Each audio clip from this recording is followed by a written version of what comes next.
Productive approach.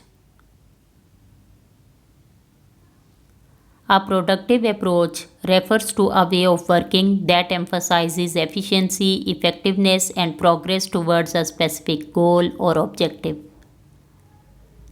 It involves setting priorities, managing time and resources effectively, and taking action in a focused and intentional manner. A productive approach also involves developing habits and routines that promote productivity and minimize distractions, such as prioritizing tasks, breaking down larger goals into smaller, actionable steps, and creating a schedule or routine to help stay on track.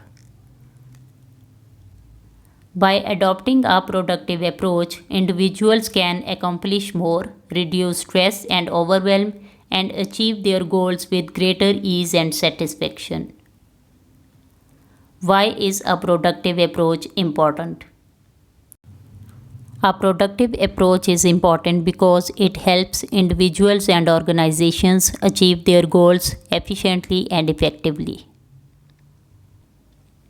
By focusing on productivity, individuals and teams can prioritize tasks, use their time and resources wisely, and consistently work towards their objectives. This can lead to increased output, better results, and a greater sense of accomplishment, all of which can contribute to personal and professional success. Additionally, a productive approach can help reduce stress and avoid burnout since individuals are able to manage their workload in a more balanced way.